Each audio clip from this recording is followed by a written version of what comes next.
Welcome back to the group chat. Nathan Marshall with the Crusaders.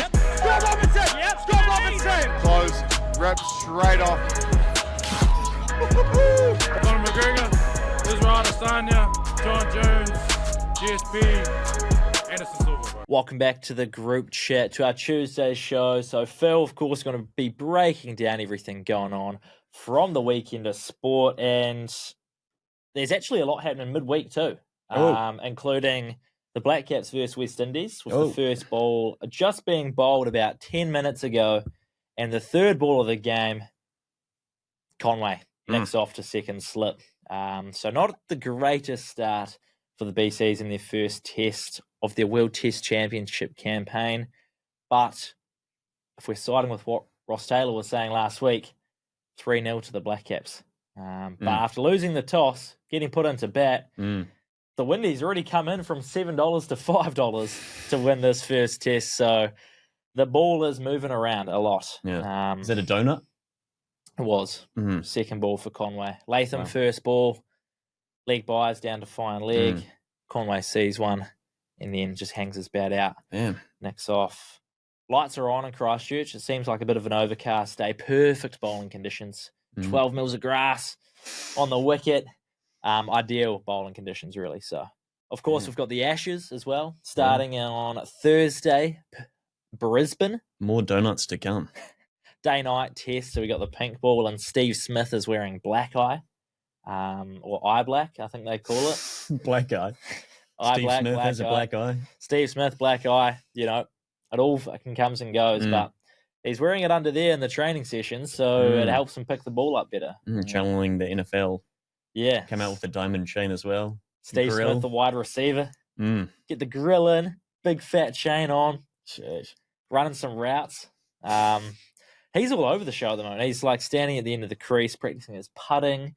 He's doing all sorts, old Steve Smith. And I mean, who's to say it's wrong, because that man does what he wants and he scores runs. So, F1 over the weekend, plenty of drama there. The South Africans absolutely demoing Wales overnight. And then, of course, Premier League action and A-League action. Plenty. Auckland FC. Plenty.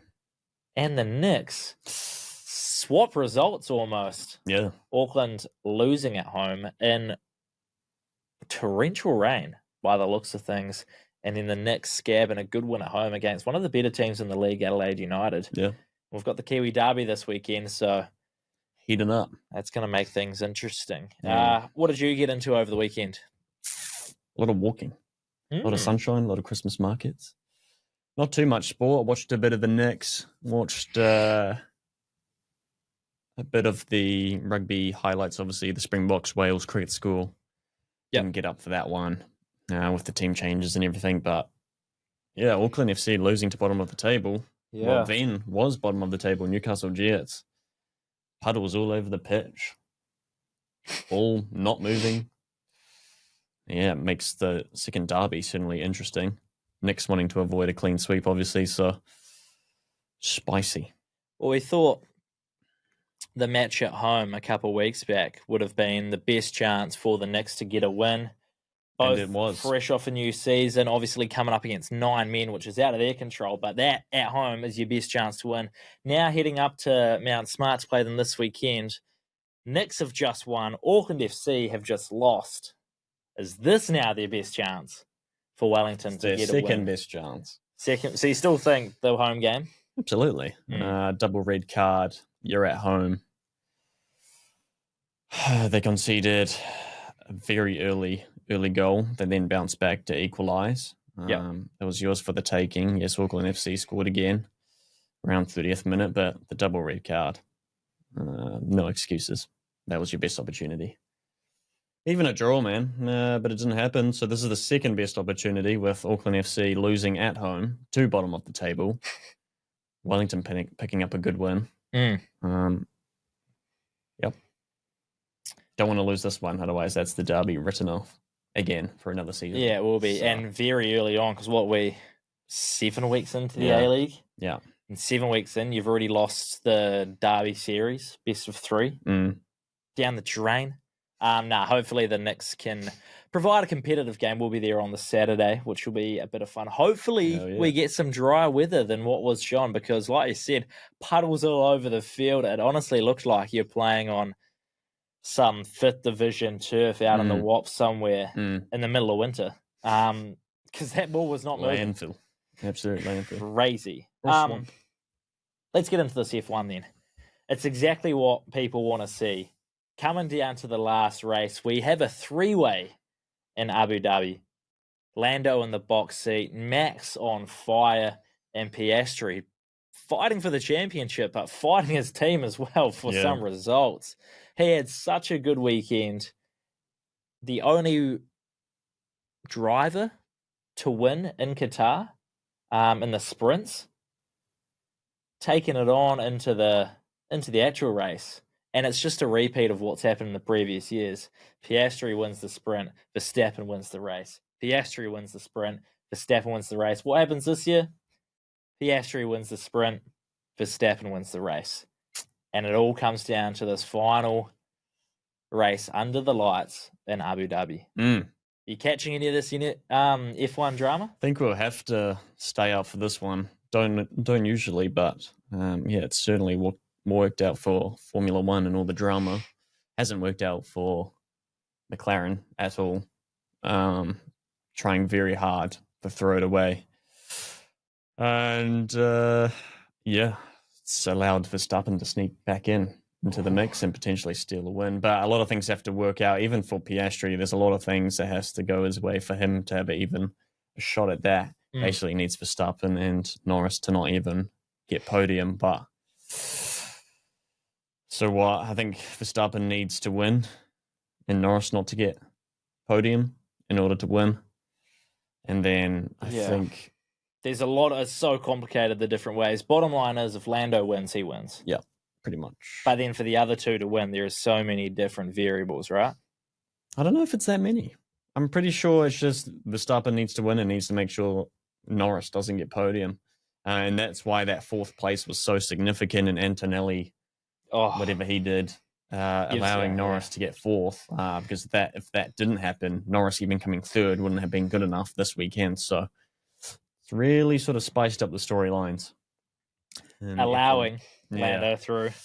You've seen Red Bull came out and said it just looks like he's allowed Lando to come through, right? They've gone and backtracked what they said there and said they were wrong. And Toto, Mercedes boss, has said, "What do you mean? Antonelli's fighting for P3 here. Mercedes is fighting for 2nd in the Constructors' Championship. Why on earth would we just be letting Lando through? You are an idiot if you think anything different." And the reaction online from Red Bull fans has been brutal towards Kimi Antonelli, unfortunately. I can imagine.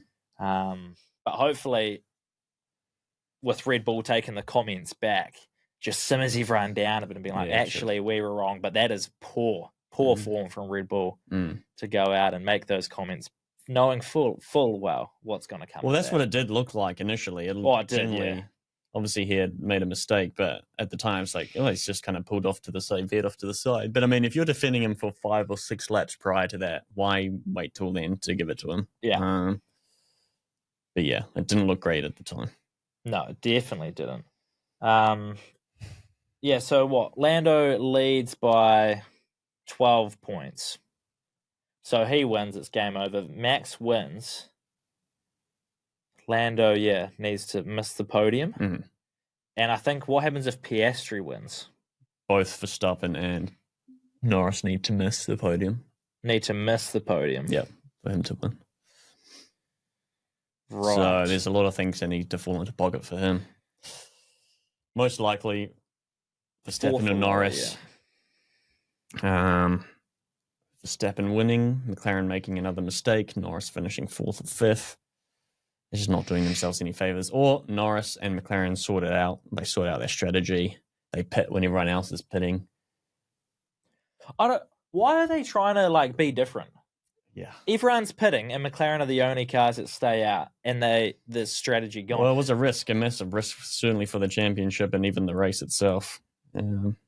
It's interesting. It's a massive risk. But why are we taking these massive risks when you've got the fastest car on the track and you showed that in the sprint with Piastri winning? All you got to do is match what Red Bull does and you'll win because you've got a faster car. Why are we needing to do something different and reinvent the race strategies when there's a driver's championship on the line? They're just shooting themselves in the foot. It's actually ridiculous at this stage. Yeah. They're doing their best job to throw away Lando's best chance at winning. I don't understand it. And Lando's their golden boy. Yeah. We talk about how they favour Lando over Piastri all the time. And they're doing their best to throw it away. I don't know what Zach Brown's up to, but I'll tell you what, the drive to survive of this season, when they release that, the last few episodes are going to be extremely intense and interesting with a deep dive into what the heck was going on at McLaren. Yeah.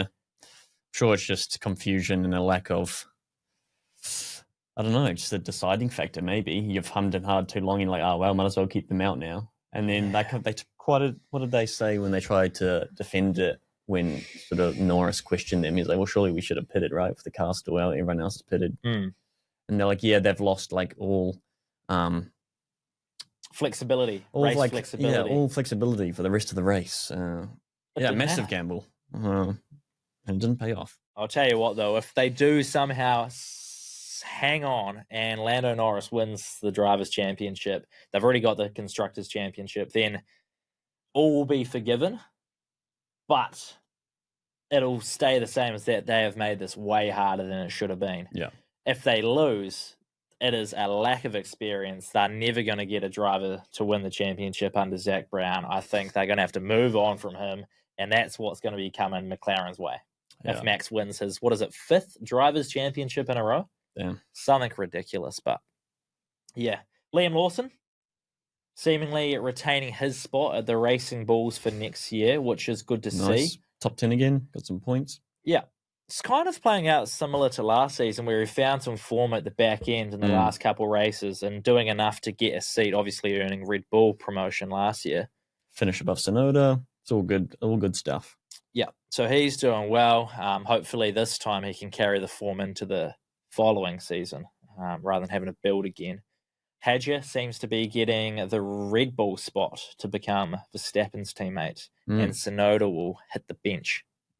Not sure with what team, maybe a backup driver at Red Bull, but hitting the bench it seems. Yeah. Especially with Red Bull getting out of their partnership with Honda, and Honda have been huge backers of Sonoda. Timely difference there. Hadja. He's done well though, to be fair to him. Moving his way up, and it'll be interesting to see how he goes because no one has done well in that Red Bull second car. Yeah, they're struggling big time. Yeah, big time. Any other storylines from the F1 you want to jump on? I actually am loving have you seen the Racing Bulls comments with Liam Lawson? They just get him with all these different jokes and one-liners. No. It's so good, and just seeing Liam react to it is so funny because he just processes it all. And it's just like, one of them for Qatar was, hey, Liam, how many cats are there in Qatar? And Liam's just like, what? Frozen tries to work it out. 1 in 5 people with cats, maybe 400,000. What do you think? And the admin's just like, I don't know, but thanks for doing the maths. What the fuck's going on? But people are loving it. And I think Liam Lawson's starting to become a bit of a fan favourite now, which is nice because he was a bit of a villain. Good for him. Good for him. Rugby. South Africa, Wales. Yeah. International season done and dusted for the Southern Hemisphere. I said that last week. I was wrong. I can say it now. Done and dusted for the Southern Hemisphere. How do you feel? No Springboks. I quite enjoyed that Northern Tour, that series, the autumn series. But I'd like to see a bit of Springboks England action. Yeah, weird way to finish it with 25 players omitted combined between those two teams. Seeing the 73-0 score line. Surprised Wales didn't get any points on the board, to be honest. I'll need to watch the full game in depth. But yeah, 73-0. Springboks just ate them up through the middle, through the edges. Kanan Moody, he's got very, very high potential, insane pace, good footwork, great 50 or 60 meter try.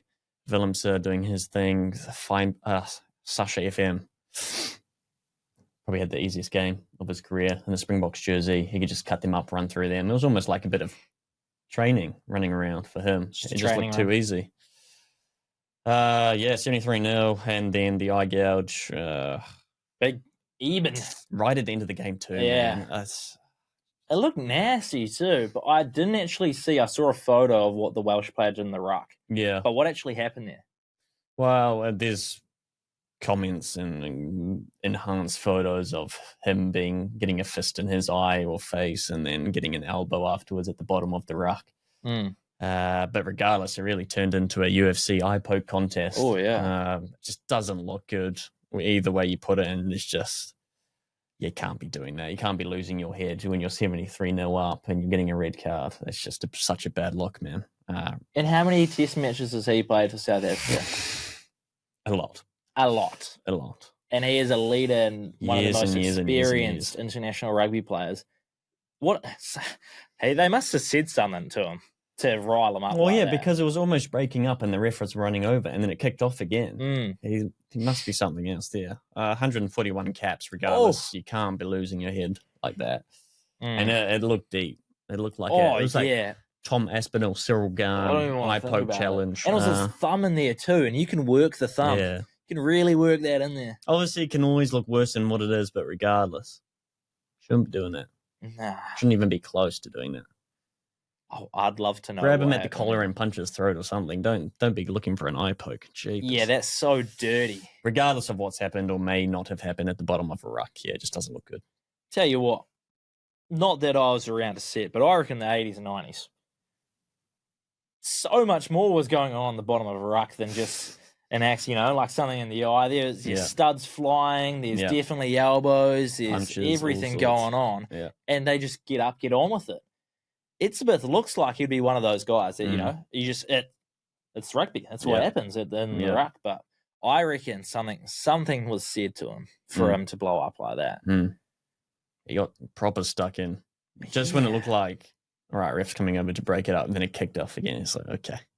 I mean, I rate that the passion's there even when you're 73-0 up. Yeah. I mean, the passion never dies. The flame is... no doubt about that. But crazy work from Eben Etzebeth. Unreal. Yeah. It did remind me of that Aspinall, though. Yeah. Did you see he's still, blind in one eye or something? He's not recovered very well from... some eye terminology... What do you call it? He's not doing well. No. I haven't seen what time frame or any expected recovery for Aspinall is, but it's some they're calling it some sort of eye syndrome now from the injury that's occurred to his eyes. Jeez. So he's got some sort of condition. Yeah, it's rough. It is rough. Rough when you train that long for a title fight, and then obviously the fans are just going to be like, "Wow, yeah, you didn't want it. You didn't want it." It's one round, and not even one round in. It was 30 seconds in, wasn't it? Yeah, a nosebleed is going to make Tom Aspinall say, "No, I don't want it." He's not going to fight a former champ impaired. Give me a break. Yeah, absolutely not. You said there were some good UFC fights announced, did you? Yeah, tons.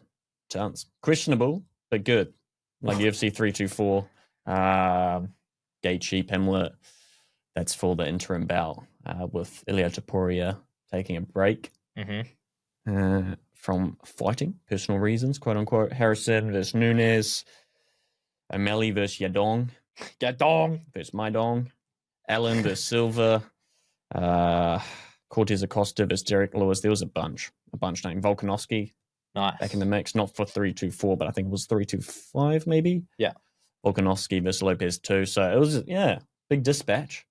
Questionable to have rank 4 and rank 5 fighting for the interim belt, but that's the UFC for you, entertainment business. Yep. Got to do what brings the money in. Yeah, feel bad for Armin, of course, but we'll see what happens there. Yeah. No, I did see something where Armin wasn't getting the title fight, but I didn't see it was, what is it? It's interim title, yeah. Versus Gaethje. Who's got the BMF at the moment? Holloway. Max Holloway. Yeah, because they need to line up Hooker versus Holloway. That'd be so good. Yeah. That'd be genius. So this is early 2026. Yeah. For what, 324 and 325? Yeah. Nice. So we've got a good wee slate of UFC into the new year. Yes. Beautiful. All right, we're going to stick with rugby here. The international season's come to an end. We're going to get Super Rugby actually not too far away when you think about it. Jerseys. You've seen the jerseys? The vintage jerseys and stuff that have come out for the Super Rugby teams? Yes. Not too bad. They're like 30 years. Also seen some training jerseys floating around. They've actually done quite well. But what I was going to get into is Rico Ioane is going to line up for Leinster. So we're getting into our club rugby now, franchise stuff. Have you seen Johnny Sexton's comments on Ioane? No. Obviously, you know the backstory there, the beef. Enjoy your retirement, you cat. And all the book stuff and whatnot. Yeah. Johnny Sexton, obviously being a Leinster legend. I don't know how he feels about Ioane, but this is what he said. Okay, you got it. He said, foreign players have a big responsibility to be good people first and foremost. You got Issa Nasiwa, Brad Thorne, who were massive parts of when he was at Leinster. He's heard huge things about Geordie Barrett when he was there. And he's just, it's just taken a wee subliminal shot at Ioane. You know, first and foremost, you got to be a good person.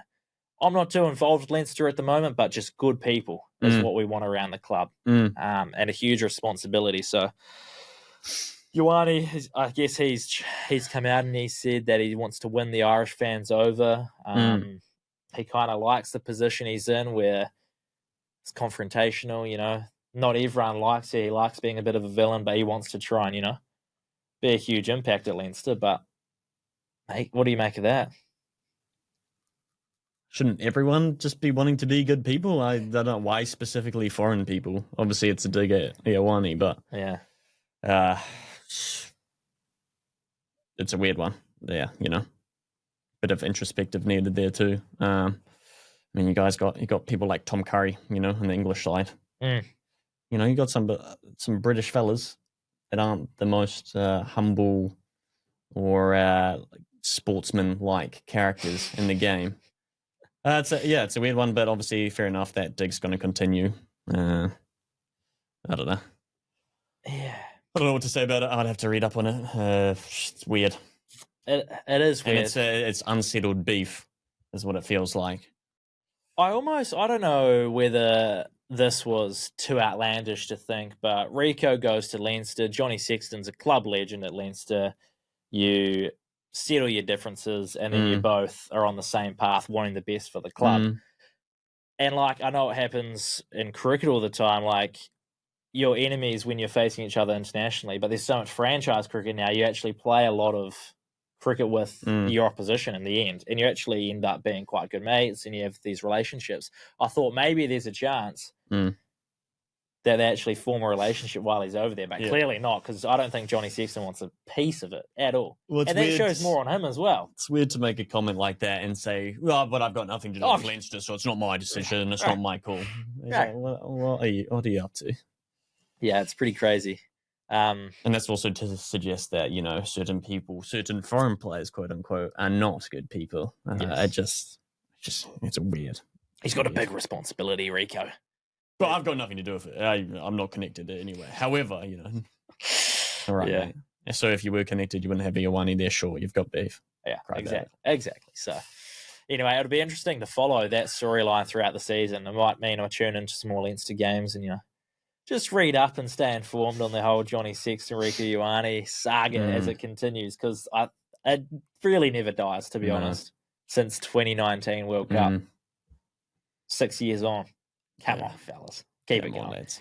Okay. EPL. We can do our winners and losers, but it is a frantic time for the football season, getting into the Christmas period. Yeah. Double match weeks. We got plenty of Champions League. It's all go. United, good win against Crystal Palace on the weekend. Were you watching? The highlights, yep. Mason Mount, your mate.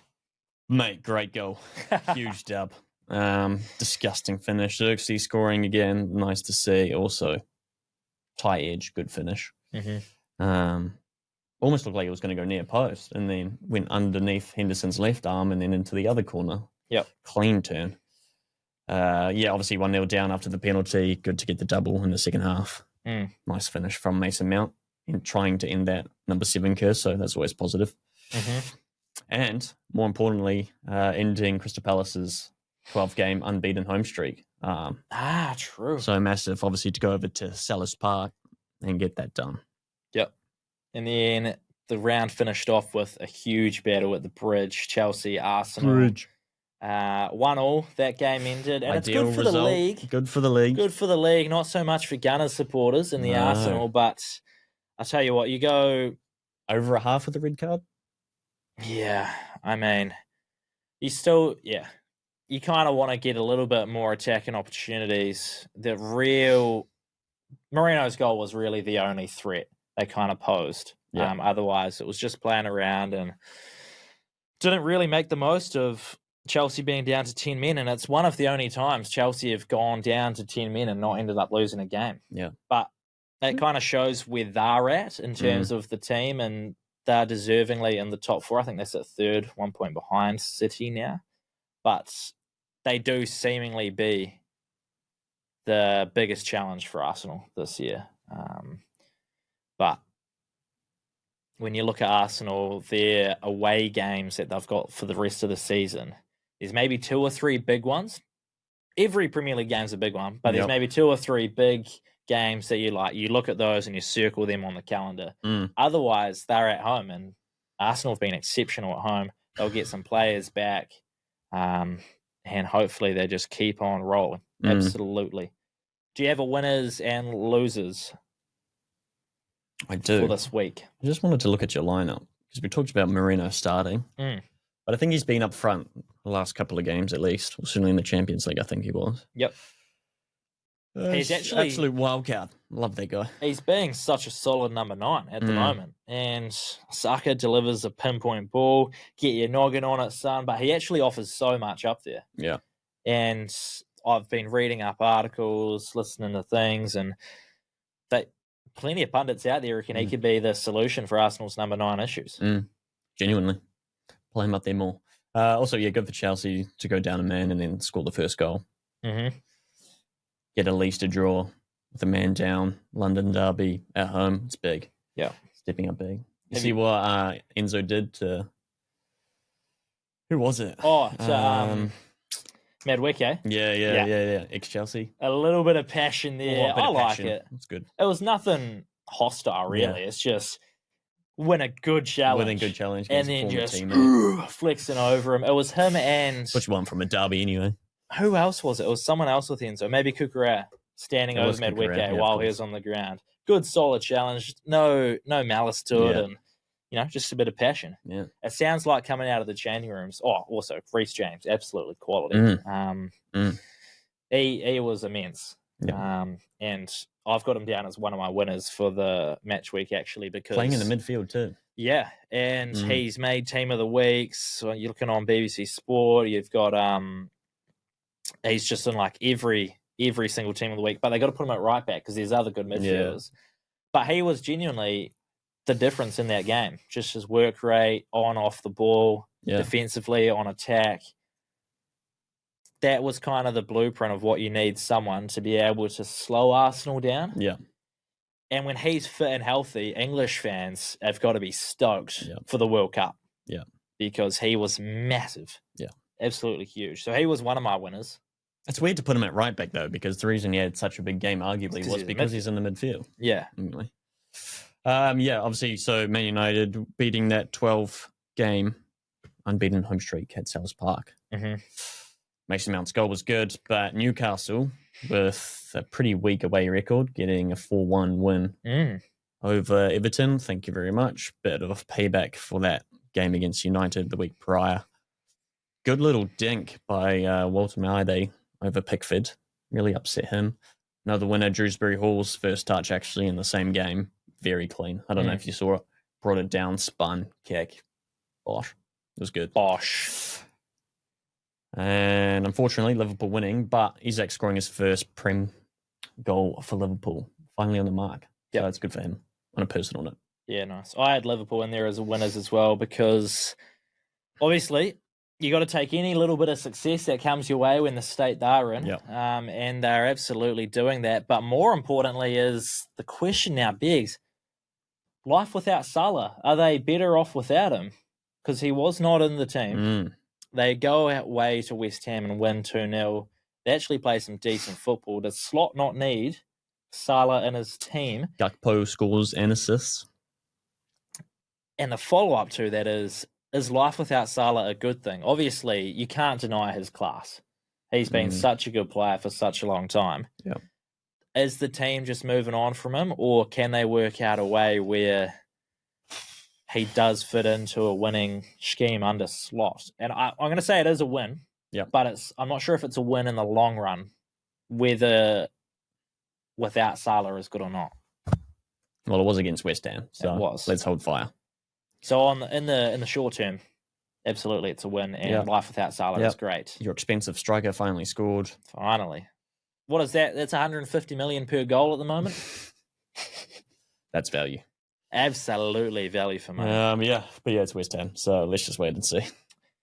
My other winners, English media, because Phil Foden, their amazing golden boy, Phil Foden, got a double plus the winner. Oh my goodness. Scored in the first minute and extra time. But if you're saying it's against West Ham for Liverpool, this is against Leeds. You're winning 3-2 at home.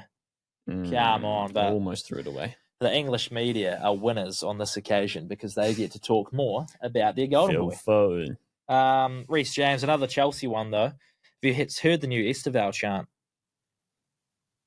No. It's been stuck in my head. And I'll put it as a winner because I kind of like it, but it's going to get annoying so quickly. You know the song, That's the Way, I like it. Etzebeth, I like it, Yeah. And that was just going on and on and on and on. And I actually kind of like it, but it's going to get annoying. It's stuck in my head. Have you heard the new Lamine Yamal chant with it? No. You're just a shit Etzebeth. You're just a shit Etzebeth. Is that what the Chelsea fans were That was shouting? in the game against Barcelona, Fair. Losers? Or you got more winners? No, that's my winners. Like winners. Who are your losers? Lads, it's Tottenham, but more specifically, Vicario versus Fulham. My God, what were you doing?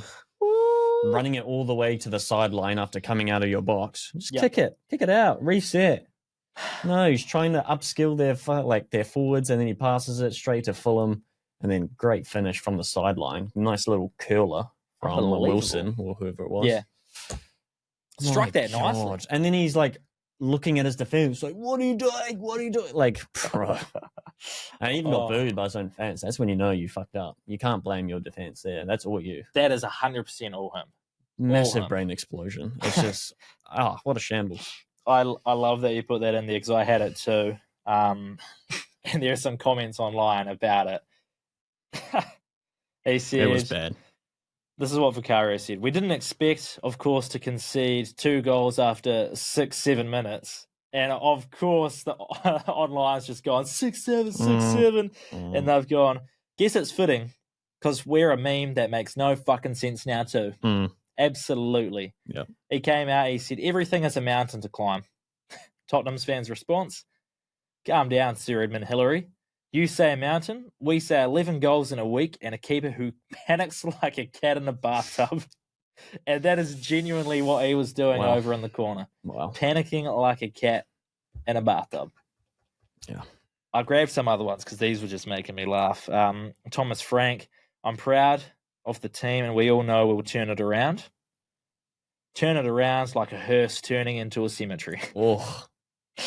Sometimes you just have to have a bad spell. That is tough. Yeah.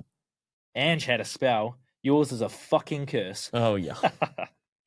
Jeez. So good. And Spurs, fittingly, are in my losers because Fulham hadn't won away from home all season. And the way that they are just blowing up online is so funny. And it's just so Spursy. They'd said pre-match, they've finally found a team that is more incompetent than themselves. And then they go and lose to them. How Spursy is that? That is Spurs. That is Spurs. All right, so we're equal on the losers. Jeez I also had Louise, Crystal man. Palace in there, obviously losing their 12-game unbeaten streak at home. But I think they really missed the boat with Oliver Glasner not making really any signings to improve his squad. Decent squad, had a decent start to the year. Build on that.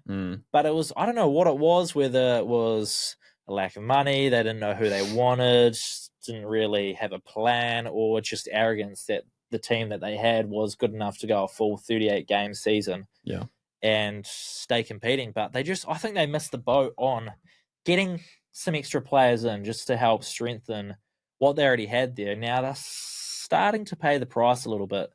And we saw that this weekend, a home loss to United. And so I've got them in as my losers. Yep. Paqueta, red card. West Ham. He just wouldn't stop. He only stopped once he got the red card. It's too late by that stage. And yeah, he's received some massive flack for that. Just kicking on and kicking on. You even had Alisson stepping in. You had Virgil van Dijk stepping in, pushing him away. Like, just leave it, bro. Relax. And he kept coming back. Yeah. He wanted that card more than anything, that's for sure. Bad look for him. And obviously now he's talking about mental health and everything. That's rough. That is the case, but you're also getting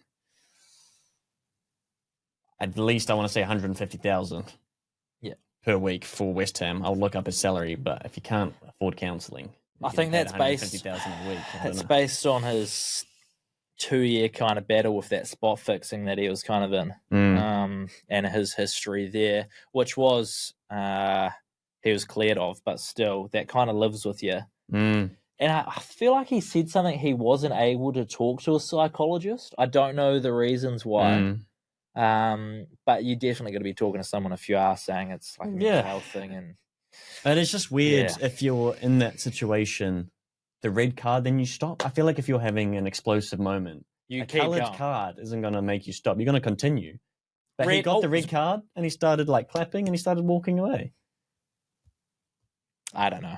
Strange. That's not a great look. Strange. Not also, a great look Nottingham Forest at home losing to Brighton. Brighton hadn't won away from home in the last 3 games at least.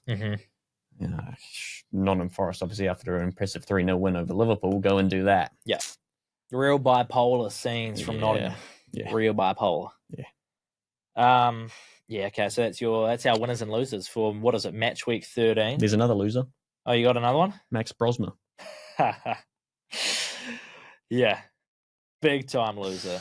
So, NFL Thanksgiving, there's so many storylines that keep coming out of this. And the big one for me, we'll get to Max Brosma. Chiefs lose to the Cowboys. Screws multiverse, not only multiverse, screws my bet with what allowed, screws my bets, screws their playoffs hopes as well. They now got to win out and get help from other teams losing. Yeah. Chiefs are in a bad spot to make it past January because at the moment, 6-6, you win out, 5 more games, 11-6 will scrape you in. There is no more room for error there. Security guard fired on Thanksgiving for eating one of the players' turkeys after he refused twice. And the players, you're on live TV, there's an NFL player going, come on, man, just have a bite of it. There's nothing to it. Finally has a bite after being egged on, gives it straight back, fired. Gone, see you later. And then we get to Monday, and you got Max freaking Brosnan, 4th string for the Vikings. You can't get much worse than JJ McCarthy until you can. That whole play just looked horrific. And I don't watch a lot of NFL, but man, that was bad. So you don't see the pressure from the right. You're going to roll out right as well, and you were just getting hunted down. Continue to run backwards. Pop a little goosey or something. Try to do something. A little fend. The defender just grabs onto his leg. He's still falling away. A little underarm toss to the defense. How about a nice lob, a little offload to my mates in the other jersey? Goodness me. Unbelievable. Tough. That is genuinely one of the worst plays in NFL history. And guess what? He threw 4 interceptions, and the Vikings were held scoreless to the Seahawks. It is dark times for Minnesota fans. When you've got a guy like Justin Jefferson on your team, top 2, top 3 receivers in the league, just need someone to eyeball him and just go, here, mate, have the ball. And he'll go and make plays happen. But I don't know what's going on in Minnesota, man. Some of those were drops too, were they not? Those interceptions. A couple of them were, yeah. So one of them he sailed over his receiver's head, so just a little bit over the top and caught. A couple of them were, deflected passes. So that's sort of out of your control, but you're still putting the ball in areas where it's, it's up for grabs. But we did talk about some of the worst plays in NFL history. I showed you another one that, what's his name? Tyreek Stevenson giving up that Hail Mary play for the Bears. How do you feel about that? We're celebrating against the Commanders. You're up a score, and then you get a Hail Mary successfully doinked on your head. Yeah. Thanks for coming. You lose the game. What's going on there? Instant karma. 2015, what was it? The Colts or whatever. That whole play. Yeah. Instant sackage. Pat McAfee on the Colts, punter. I don't know what we're doing there. You line up under center, just the punter, every single other person out to the right. Snap the ball, sandwiched. Yeah, and everyone on the right didn't even move. They did nothing. I have no idea what was trying to go on there. Are we deception? Right. Was Pat McAfee meant to be back out of the whole team will be dragged across to the right and you can run on the left? No, they just stood in their usual spots. And the thing is, the Patriots just lined up 5 guys or 6 guys over with the rest of the Colts offense, and then had 6 guys lined up with the center and Pat McAfee, the punter. No. As soon as it snapped, 6 guys bear down on him. I have no idea what was going on there. Shocker. The other one I thought of was Russell Wilson in the Super Bowl, and you've got their running back who just absolutely destroys people, Marshawn Lynch, and he was a dog all game. You're on the 1 yard line, you're down by a score. You just got to score a touchdown. You're on the 1 yard line. Give it to your running back. He'll dive in and score it. No, Russell Wilson's going to throw the ball and gets picked off. Interception in the goal line. Game over. You lose the Super Bowl because you made the wrong play call. That goes, context-wise, that goes down as one of the worst plays in history. But there is definitely a few. Plenty of rough moments. Yeah. Speaking of the NFL multiverse, like I said, 3 from 4, we got bonus cash, but the Chiefs letting us down. South Africa. Got to fade your own team. Got to fade. I might just have to leave them alone. You nailed your South Africa pick, though. Yep. And you nailed Newcastle. Yeah, you actually called that game very well. If Jordan Pickford doesn't have a game and goal. Finished. 4 goals. Over. Yeah, 4 past him. Max Verstappen to win. And I messaged you yesterday morning, as soon as I watched Verstappen pass Lando going into turn 1 to go from 3rd to 2nd, this boy's winning this thing. He's winning.